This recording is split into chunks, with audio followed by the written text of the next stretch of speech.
Beaver County Radio's news source. 95.7 and 99.3 FM, along with 1230 WBVP, 1460 WMVA, and streaming at beavercountyradio.com. Here's Curtis Walsh. Good morning. We can expect sunny skies today with a high of around 77 degrees. We'll have a complete Beaver County radio weather forecast after we take this look at news. New information in regards to the multi-home fire that took place in Rochester on Sunday has been revealed. Rochester Fire Chief Mike Mamone says 2 frame homes were completely destroyed by the fire and 4 additional homes did suffer damage. 1 firefighter was treated for a hand injury and 2 firefighters were transported to the hospital. 12 fire departments were on scene for 3 hours fighting the fire that was amplified by wind, according to the chief. The state fire marshal has been called in to determine the cause of the fire. A stretch of the Ohio River remains closed to maritime traffic as crews equipped with sonar are looking for a barge that they believe sunk over the weekend. The barge is one of more than 24 that broke loose and floated down the river, striking a bridge and causing extensive damage to a pair of marinas. No injuries were reported in the accident, and officials say no hazardous materials spilled into the river. Commander Justin Jolly of the Coast Guard Marine Safety Unit in Pittsburgh says he's hopeful the river can be reopened this week. Gas prices are slightly higher in Western PA this week at $3.85 per gallon, according to AAA East Central's gas price report. Today's national average price for regular gas is at $3.63. This marks an increase of 4 cents from last week and 20 cents from 1 month ago. Today's average is 3 cents cheaper than last year, and compared to last week, oil prices are a few dollars cheaper with some minor fluctuations. The average current price for a gallon of gasoline here in Beaver County is $3.86. The union that represents the Pittsburgh Post-Gazette's truck drivers, one of 5 that have been on strike for 18 months, has approved a new contract with the paper's owners. But 4 other unions, including one representing the Post-Gazette's journalists and other newsroom employees, have not settled. The paper said the remaining members of Teamsters Local 211-205 voted unanimously to accept a labor dispute settlement agreement and dissolve their union at the paper. Details of the agreement were not disclosed. 4 other unions, including the Newspaper Guild of Pittsburgh, which represents reporters, photographers, and other newsroom employees, remains on strike. Their representatives say they were disheartened by the Teamsters settlement. A new study highlights the importance of Pennsylvania's early intervention program and its services for infants and toddlers at the risk of developmental delays. Here's more from Danielle Smith. Carrie King, who heads Pennsylvania Partnerships for Children, explains there are 2 early intervention programs, Part B for preschoolers aged 3 to 5, and her group advocates for Part C, which supports infants and toddlers and is administered through the Department of Human Services. King says only 46,000 children are served by Part C. The way services are delivered is usually in a home setting. So you'll have a trained professional come into the home to meet with whether it's mom or dad or another caregiver to address whatever concerns might be present with that child. As the state budget for the next fiscal year approaches its June 30th deadline, King adds the Thriving PA campaign supports Governor Josh Shapiro's proposal to increase funding for Part C early intervention services. A $16.6 million boost in the governor's budget would allow an additional 3,000 children to receive support. Here's the Beaver County forecast. Beautiful weather in store for us today with sunny skies and a high of 74. Increasing clouds tonight with a chance of showers and thunderstorms after midnight. We'll drop down to a very mild low of 56. Breezy with showers and thunderstorms expected tomorrow. Some of the rain may be heavy at times. We'll reach a high of 75. A chance of early morning showers on Thursday, then partly sunny skies with a high near 70. And showers likely in the early morning on Friday. Otherwise, mostly cloudy with a high near 67. I'm Lisa Marie with your Beaver County weather. On this Tuesday, April the 16th of 2024, we've got a temperature of 59 degrees with sunny skies in Beaver County. That's a look at the news for now. I'm Curtis Walsh on 99.3 FM and AM 1230 WBVP, also streaming live around the world at beavercountyradio.com. Now, it's time to talk on Teleforum on Beaver County Radio. 1230 WBVP, 1460 WMBA, 99.3 FM, and beavercountyradio.com. And now, here is the host of the show, Eddie Crow.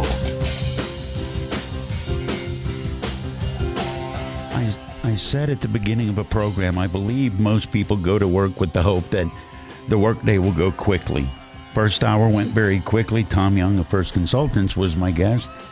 Second hour, I expect, is going to go just as quick in the studio. This is nice to see you. Jeff Bost is here, consultant with St. Barnabas. As often as not, you're busy and we do stuff on the phone. Good to see you. Well, thanks, Eddie. It's always great to be here and talk to you and your listeners. Today we have a very interesting topic, and I think they'll enjoy it. I think they will too, and it's a little bit different. This is being live feeded on our Facebook page. See a picture of Jeff there. What we're talking about today, we're talking about health, but we're talking about specifically women's health. Before we get into it, does women's health get as much notoriety, priority, demonstration as men's? Are we getting better at that? Well, I'm going to fire a question back to you before we get started. Okay. I want you to picture in your mind someone having a heart attack. What do you see? A guy falling over shoveling snow. And holding his chest, probably. Clutching his chest, yes. So you said it. I didn't. You okay. said you saw a guy. You set me up. Okay, go I ahead. Did. I set you up, and most people do think of men and heart disease. It's really tied into our psyche, and it goes all the way back to the 1900s when a physician at that time, William Osler, really described all the things that surrounded coronary artery disease, the closing or blocking of blood vessels that was one of the reasons for angina and subsequent heart attacks and subsequent death. But back at that time, men and the society was very sexist, and women were not part of the medical field primarily. And so they described heart attacks in men primarily, and that has continued. And they said that the women at that time were faint of heart. And they didn't have a heart attack. They were faint of heart. Right. They did. It was emotional response to something. She doesn't have malaria. She's got the vapors. Yeah. So it was really a prejudice that has persisted through our society. And really, next month, in May, is Women's Heart Awareness Month. And it really is important to think about it because both men and women really don't think about heart disease as a woman's problem. They think about it as a men problem, but in fact, I'm going to ask you. Okay, a lot of questions from Jeff today. Go ahead. Yeah, you better have your thinking cap on. I got it. What's the number one cause of death in men? Alimony. in medical terms. Starving to death from alimony. It would have to be something to do with heart disease or something that gets affected from heart disease, wouldn't it? Right. Okay. That's in men. And what's the number one cause of death in women? Dealing with men. I'm going to say heart disease just to try and hedge my bets. There you go. It's like, I don't know. That last one was right. Yeah, it's absolutely the same. So we don't think that, do we? We do not think that. As a matter of fact, both men and women think that cancer deaths are the number one cause of death in women, when in fact, in 2021, approximately 300,000 women, about 1 in every 5 female deaths, died of heart attack. And that's compared to about 40,000 women who die of breast cancer annually. So it's really a disease of both sexes.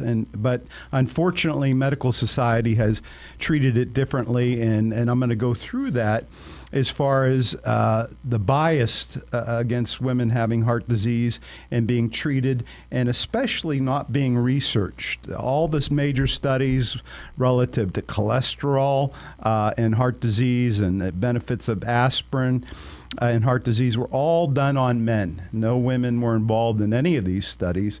And so there is a profound medical bias. And as I said, it is also in society as well. Society, if a woman clutches their chest, they're not going to think of a heart attack, whereas in your mind, when I said think of someone with a heart attack, you immediately thought of a man clutching his chest. Absolutely. So it's really the myths surrounding this that I'd like to talk about today, and it's so important for the big reason is the fact that women have the same risk factors as men. All the things that we think of men having risk factors for coronary disease, including their heredity, their inherited genes, but all the other things that we think of, lack of exercise, diet, obesity, all these things are the same things leading up to heart disease in women as well. So really, right now, heart disease is the number one killer of U.S. women, and only about 56% of women can answer that question correctly. So it's an ignorance factor that May is designed to help overcome as far as women awareness in heart disease. Are there, this is going to be a stupid question, but we're talking about the bias against women when it comes to studying this stuff and recognizing this stuff. Is there also a preconceived bias that men treat their bodies more crappily than women? Well, I think that's absolutely true. That's a medical term, crappily, Yeah. Of course. Yeah. Well, I think what you're referring to is excessive greasy hamburgers and maybe a beer and beer belly and couch potato type attitude, and that sort of perpetuates the idea that that's the only reason men can have heart problems, but that's really not true. Now, when we talk about women, there is a difference relative to risk factors and at what age those risk factors are. Men can die more prematurely relative to heart disease, and really the peak time of women having a greater risk of heart disease relative is when they're postmenopausal, or those that have had hysterectomy with ovary removal. So when we think about estrogen, the sex hormones, estrogen really comes into play with women in their years prior to the menopause. So during that time, the estrogen has a protective effect on the body and can prevent some of the vascular problems and also some of the cholesterol problems that are associated with heart disease that occur in men. What do you do in that case? Have somebody taking estrogen to make up the difference? Well, that's a great question, Eddie, and really that's a huge controversy. And that could be a whole nother radio show on the use of hormone replacement therapy. Right now, there's a divided camp on what's right with that. Estrogen is certainly a hormone produced naturally by women prior to menopause, and it is a cardioprotective hormone. But will it have benefits for someone in the postmenopausal era? And there was a major study a number of years ago, several decades now, where replacement therapy was given in older postmenopausal women. That means approximately about 10 years after menopause, so in their 60s and 70s. And they actually found more complications, such as heart disease and stroke associated with that. So that really stopped everybody in their tracks as far as research relative to estrogen in women to try to prevent heart disease. But there were subsequent studies that were done using hormone replacements, estrogen replacement in women around the time of menopause and several years afterwards, and that showed a benefit. So right now, the consensus with most societies that make comments on these types of things say early menopausal time period is probably safe to use what they describe as transdermal or patches of hormones to replace the estrogen. But again, it's very controversial because of that original study that showed that there was a significant increase in deaths associated with it. But if you had, for example, a hysterectomy or ovary removal in your 30s or 40s or something like that, which is not the typical time you might have a your menopause, then many physicians will recommend the estrogen therapy at that time to try to prolong the effect of estrogen in the woman's body to about the time of menopause. Just simply because timeline-wise, that would still be getting produced minus the surgery? Correct. And Okay. the benefits then would be subsequently there for the woman receiving that prior to, because she was sort of placed in the menopause due to surgery. You've mentioned a couple of times studies this and this study. What one study needs to be done on women's heart health that is yet to be done or followed up on? Is there a single one? Well, I can't say there's a single one, but of all studies even currently going on today, only about 20% have included women. So Why? I don't know. It's really, well, that's a bias across all research, quite frankly, that women have, and then we also see it even more starkly with children. Very little research is done in children. I don't know exactly why. I think, we do have a medical society that, medicine is very male biased, and it's still that way. That's changing rapidly, and things are happening quickly to try to reverse that. But there's no doubt that most of the research done today is done on men-related problems and with men. So it is an issue that is a problem, and so there's no doubt that women need to be researched more. Is it more difficult to get funding for a women's study than a men's study? I think if you have a good study, most funding is done by the federal government through grants, NIH grants. And so I think if you have a good study, pretty much they would agree to it. But you have to have people pushing them forward. What would you tell women that have never thought about this? Because if you bought into the system that you bought into, you're getting research and it's done on men.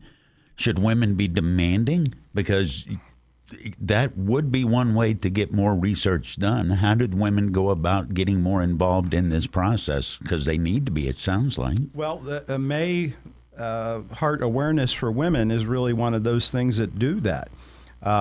Certainly societies, American Heart Association and other major medical societies want women to be researched and want that information. Women researchers want that information. I don't think that I don't think that this is going to perpetuate forever, but it really historically has been very poor. Jeff Bost is my guest. We're talking about women's heart health. Seriously, the question I asked earlier, is the typical female patient more aware of general health guidelines than the typical male patient? Well, I think women generally take care of themselves better than men, if that's the question. I think that would be an observation. I don't have a paper or research in front of me at this point, but just knowing the fact that women are more responsible for their bodies, more responsible. There's more going on, so to speak, relative to menstrual periods and pregnancy. And it is a much more complex organism. Well, and yes, I mean, I would say that, and that could be taken as a bias of a man saying that, because a woman is certainly comfortable in their own body. So that's looking from the outside in, so to speak. But I think, I would say, if you want me to give you an answer, I would say yes in general. But the problem, again, is we've sort of brainwashed society to think that women don't have heart disease and women can't suffer from heart attacks. So if they clutch their chest and say, I have chest pain, we're going to think, oh, well, did you get stung by a bee? What's going on with that person? Not to think like we would a man immediately. This person's having a heart attack. They're sweating. Their pulse rate is up. They look like they're going to pass out, and they have crushing chest pain. We're going to get them to the hospital as fast as we can. Women, just to give you an example of the unusual response, actually drive themselves mostly to the hospital if they're having heart attacks versus men. They don't call for ambulances. So this is a brainwashing. How do they dismiss it? Do they think, well, I know it's probably just heartburn? Eddie, I think, the first thing out of my mouth was think of someone having a heart attack, and you thought of a man. A guy. Think it's the Yeah, same, I did. It's that same bias that a woman has been brainwashed, as I said. Basically, all these things add up to, we don't need just 1 month Women's Health Awareness in May. We need a whole 12. A whole turnaround, 180-degree turnaround in how we attack women's health, especially women's heart health. And I think something like today, we're broadcasting to people and others that have, certainly it's a known and recognized problem. So the more information we get out, the better. Do women know the signs of heart issues as much as men? Well, it doesn't sound like it. Yeah, they don't, and actually most people do not. So I think I'd like to go over that. That might be better for the second half of the show. Absolutely. That's what we're going to do after news. Jeff Bost with St. Barnabas is my guest. It's Teleforum. It's Beaver County Radio. Falling in love is one thing. Having anxiety about falling is a whole different subject. If you or a family member are concerned about falling, and yes, either up or down the stairs, or maybe even out of bed, St. Barnabas has a special message and some ideas just for you. Years of experience in working with people who are prone to falls has given St. Barnabas special expertise in this area. Call them at 724-443-0700 and learn about ways that you can begin to feel more confident and safe, including suggestions that you can implement right now into your daily routine.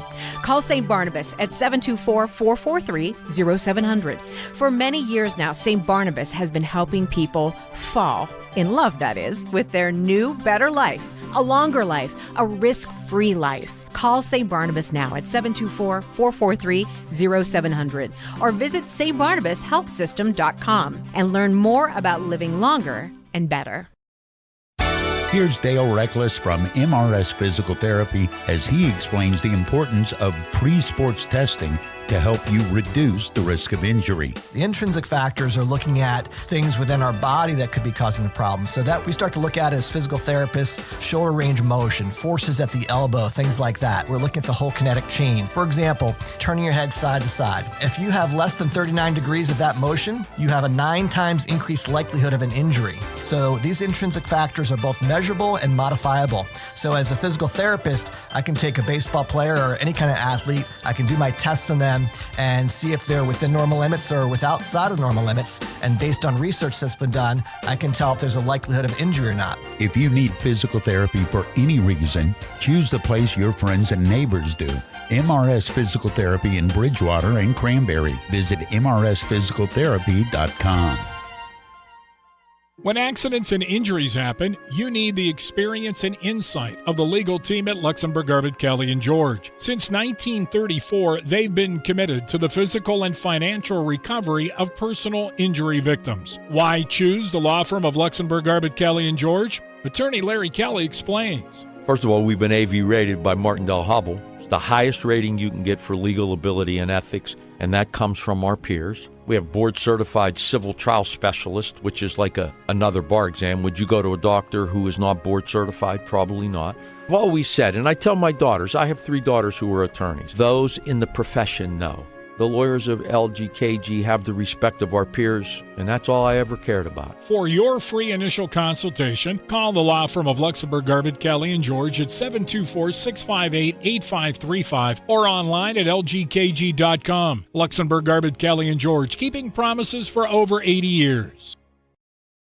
Hi, this is Tom Young from First Consultants Inc. Have you ever heard the phrase, you can't take it with you when you die? Of course you have. Believe it or not, nothing can be further from the truth. Everyone has economic human life value. That value based on what we do and what we earn annually for a lifetime. We all know that the next generations of our family are going to need a tremendous amount of money to circumvent the government and the problems that they have left us for our future. Life insurance creates this money for pennies. Many times it can be created with no additional out-of-pocket cost. You see, you do take it with you. You take it away from the future generations of your family. Give us a call at 724-728-6820 888-522-4720 for a complimentary 45-minute discussion, or visit our website, firstconsultantsinc.com, or tune into our monthly multimedia simulcast and Facebook live stream video on the third Tuesday of each month from 9 a.m. to 10 a.m. All advisory services are offered through PL Wealth LLC. PL Wealth is a federally registered investment advisor. PL Wealth is no way affiliated with First Consultants, Inc., nor is First Consultants, Inc. a registered investment advisor.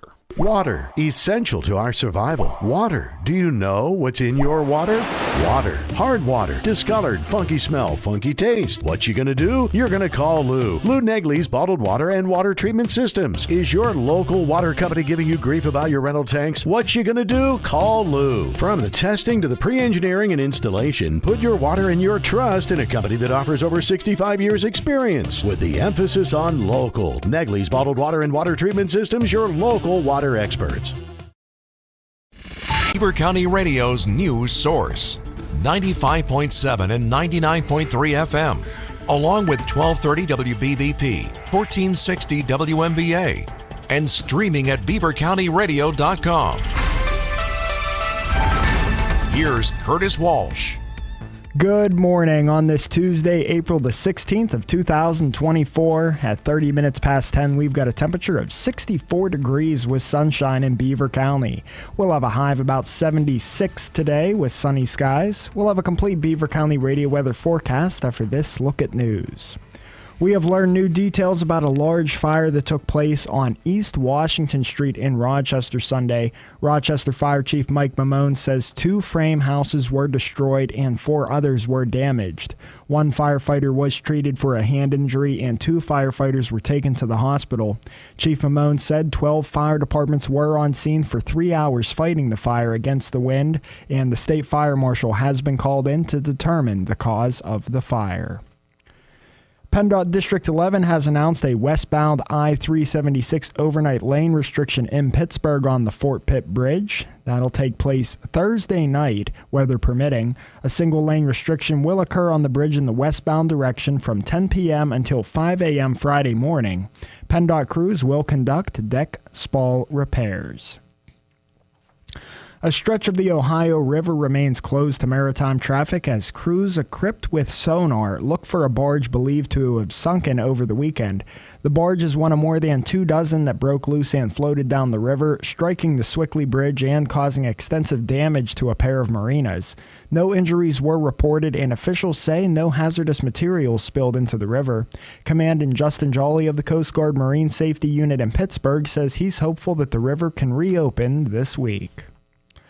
A new study is highlighting the importance of Pennsylvania's early intervention program and its services for infants and toddlers at risk of developmental delays. Here's more from Danielle Smith. Carrie King, who heads Pennsylvania Partnerships for Children, explains there are 2 early intervention programs, Part B for preschoolers aged 3 to 5, and her group advocates for Part C, which supports infants and toddlers and is administered through the Department of Human Services. King says only 46,000 children are served by Part C. The way services are delivered is usually in a home setting. So you'll have a trained professional come into the home to meet with whether it's mom or dad or another caregiver to address whatever concerns might be present with that child. As the state budget for the next fiscal year approaches its June 30th deadline, King adds the Thriving PA campaign supports Governor Josh Shapiro's proposal to increase funding for Part C early intervention services. A $16.6 million boost in the governor's budget would allow an additional 3,000 children to receive support. It seems Americans don't think they're particularly well rested. A new poll says that a majority of Americans say they would feel better if they could have more sleep. But in the U.S., where the ethos of grinding and pulling yourself up by the bootstraps is ubiquitous, getting enough sleep can seem like a dream. The Gallup survey found 57% of those surveyed agreed that getting more sleep would help, while only 42% said they were getting as much sleep as they need. That's a first in Gallup polling since 2001. Younger women under 50 were especially likely to report that they aren't getting enough rest.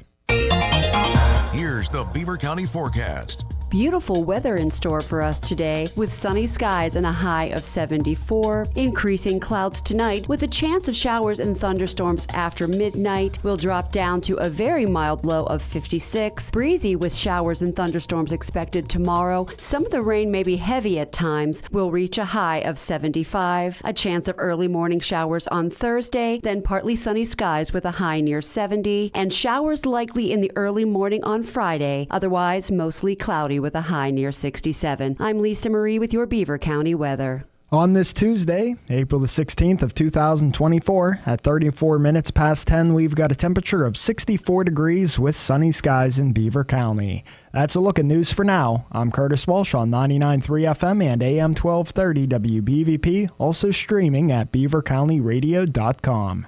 Talk about what's happening in Beaver County or around the world on Teleforum. 724-843-1888. 724-774-1888. It's Teleforum with Eddie Crow. 25 minutes till 11 o'clock. Jeff Bost, a consultant with St. Barnabas, is with me, and you've already told me stuff that I had no earthly idea, but it all makes sense. We're talking about women's heart health, and the perception is women don't have heart attacks, but they do.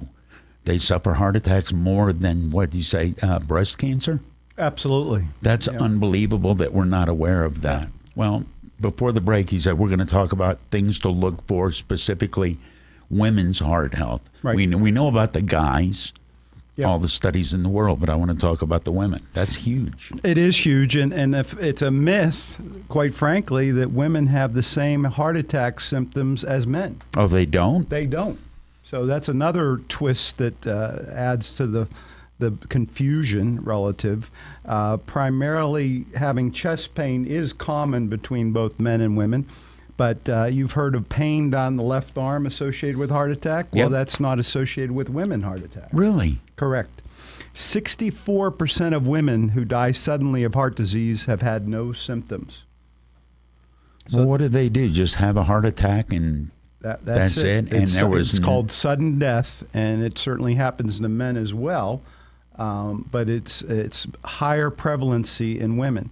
Now, that could be a statistical blip in the sense that very few women, or not very few, but fewer women are assessed for heart disease as compared to men. So, but there is definitely a large percentage of women, greater than 50%, that die of heart disease without any symptoms. So it's really a problem. So I'm going to go through some symptoms. Okay. Not absolute. Nothing is absolute. Every person who has an issue will have probably something different. But these are things that are different primarily compared to men and women. The first being fatigue and weakness. Now, men may certainly have that associated with heart disease, but it's a more common symptom associated with women. Pain or pressure or tightness in the center of the chest, again, that was something that is shared by women and men. Pain spreading up to the upper body, jaw, and neck is more common in women. Unusual sweating, nausea, or vomiting. So have you ever known anyone to have unusual sweating, nausea, or vomiting? Well, a man might think more. That's a heart attack. It's a heart attack. Yeah. A women society and women also don't think that's of a heart attack. Sudden dizziness is another symptom that can occur. Shortness of breath as well as sleeping problems. Because these symptoms also mimic common illnesses, women are more likely to brush them off and think there's something else and less serious. And again, that goes back to that unbelievable statistic that women tend to drive themselves to the hospital more often if they have symptoms of heart attack than men would. So it really goes to the fact that it's underplayed. Here's a thing that I spoke of earlier about the disparity in the treatment. I'm still amazed that women, don't bother, I'll drive myself. Yeah. Wow. Which I'm laughing in a very harsh way, in the sense that that's just true. It's terrible, and we need to take this seriously. So women and men don't get the same health care for heart disease. Women with heart disease often aren't diagnosed accurately. nor do they get the same care as men. Now, that's quite a bold statement, but in fact, research shows that among heart patients, women get less medications to help their heart, such as beta blockers, statins, which are used to lower cholesterol, ACE inhibitors, again, to preserve heart function, than men. Why? Why do they get less? They get prescribed less, so it's a conscious medical decision. It's a conscious medical decision of bias in treating women. Women are much less likely to receive an implantable defibrillator, and that is if someone's heart stops, again, related to sudden death, that the implantable defibrillator can shock that heart back into function. Women are significantly less to receive an implantable defibrillator. They're less likely to be given aspirin. And again, that's controversial now relative to preventing heart disease. But if you have heart disease, it's certainly something that a lot of physicians recommend, but not necessarily to women. Why is that? I remember as a little kid, it wasn't aspirin, but Jeff, you got told, oh, take baby aspirin. Yeah. Why is that now controversial? Well, it's inefficient. Yeah, it's controversial, and again, because it is controversial, there's people that come out on both sides of what the right answer is. But aspirin in and of itself is not without complications. Ulcer disease. It can chew up your stomach, can't it? Can cause stomach. It can cause coagulopathy or some clotting issues. It's associated with increased risk of stroke, again, relative to bleeding. So the idea of giving it carte blanche, meaning just giving it to everyone, has changed over the years. And if you don't have associated cardiac symptoms, that might not be for you. So that's a physician-specific decision based on your symptoms, your age, your cardiac risk. And so there's no blanket statement anymore relative to aspirin like there used to be.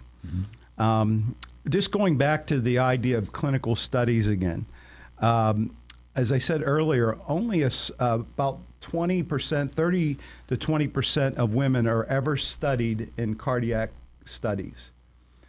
So it's a very low percentage. Clinical trials, here's one that really is phenomenal. Clinical trials, only 25% of the time actually report gender-specific results. So that means they tested the men and they found this, and they tested the women and they found this. And only 1 in 4 break it down? Yeah, only 1 in 4 break it down. Does that, you're a medical professional, does that not strike you as incredibly sloppy methodology? Well, I would think that it would be something of interest, at least to look at. Okay. Obviously, if they could have a simple line there that said, no difference between men and women. But if it's not, and they're not looking at that actual statistic, I think it is sloppy. But you said earlier, women, and just talking about the symptoms of heart disease, they're not the same disease. They shouldn't be studied in mass with the men. That dilutes both of the sets of information, does it not? Right. And I think you're absolutely right. I when I say these things, it doesn't mean other people aren't recognizing it. When I say these things, it doesn't mean there's not corrective things going on to try to reduce this bias. But I think it's something that people still historically have that memory of thinking that heart disease is men, not women.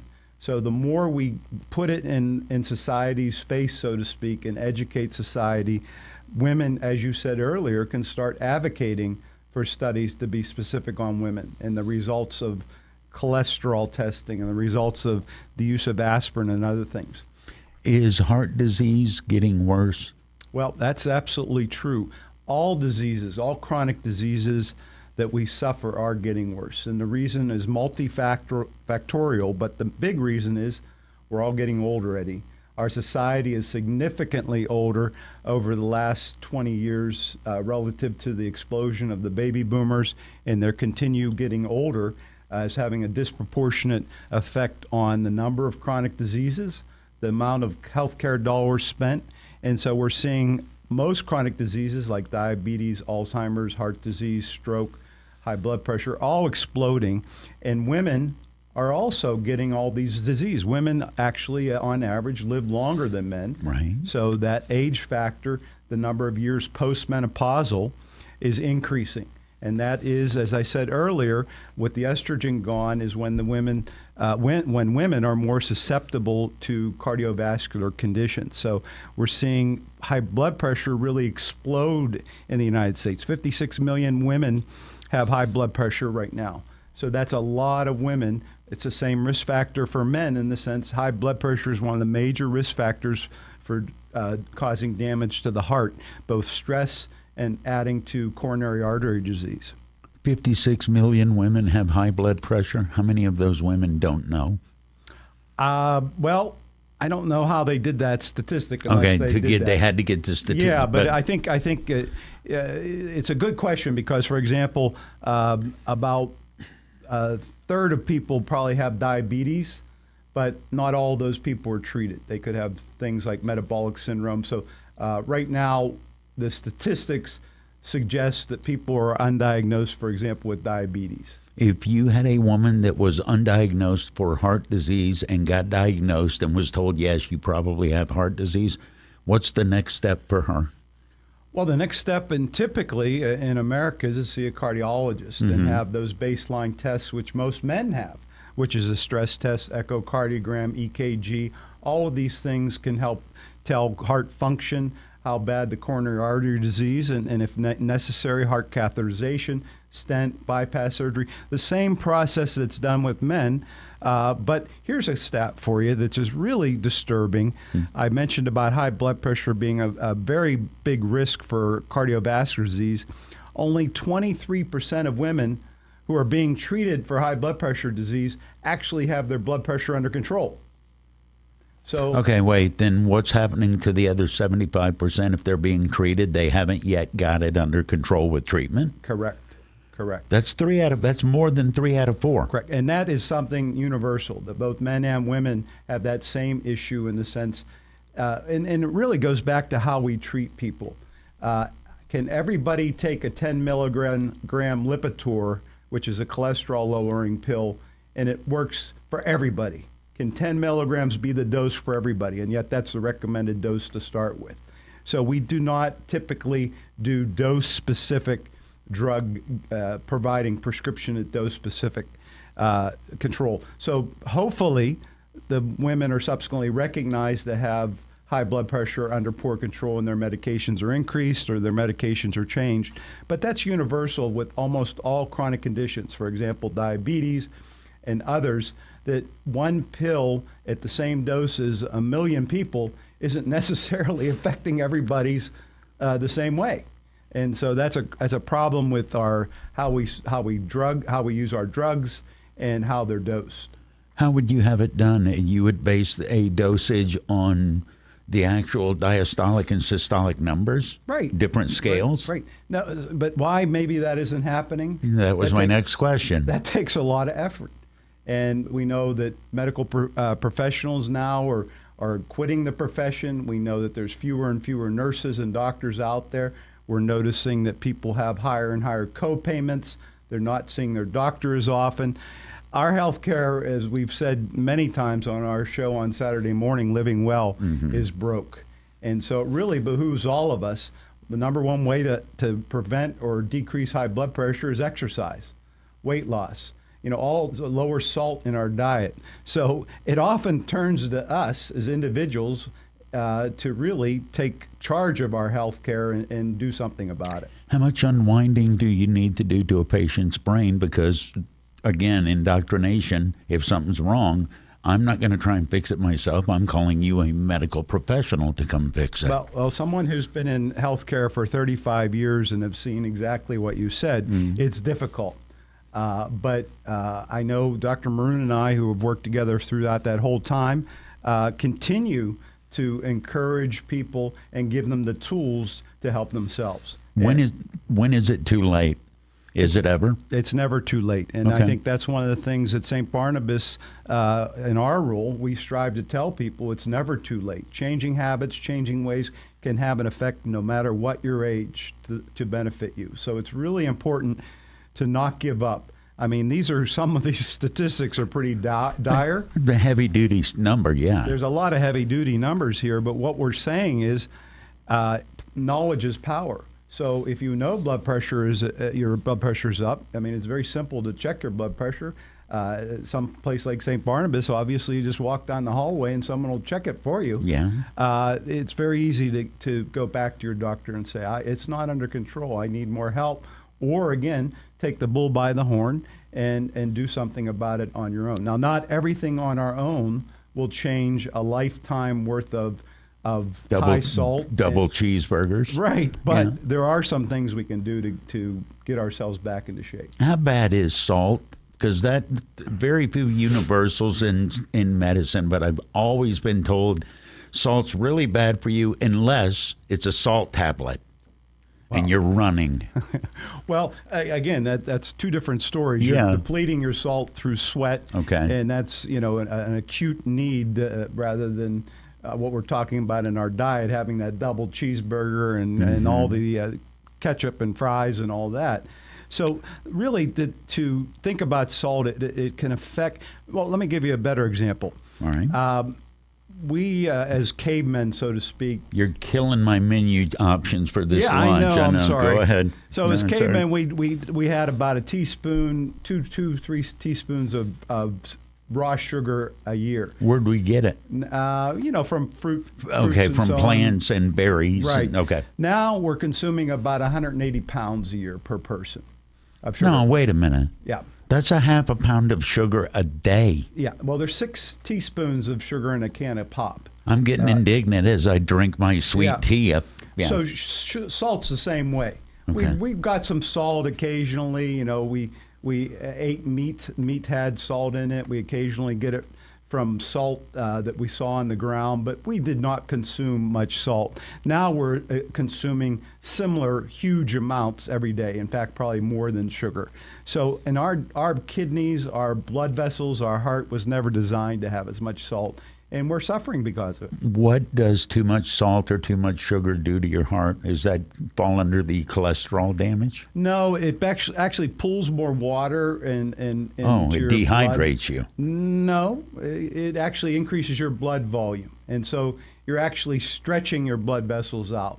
You're getting salt, and it also impairs the kidney's ability to get fluid out of your body. So it's basically stretching and pulling on all your blood vessels, making it harder, increasing your blood pressure, which is a high risk factor. So salt is a kidney killer and a blood vessel killer. Do you have to explain that to people that want to work out or that work out? Because part of working out is you want more blood to flow to more places and you want larger vessels. Yeah, what I'm talking about here is all the time versus the time you're exercising. I mean, all the time there's pressure waves pushing through into your heart, pounding like a jackhammer onto the blood vessels that go to the coronary arteries that feed the blood to the heart. So it's really an issue beyond exercise.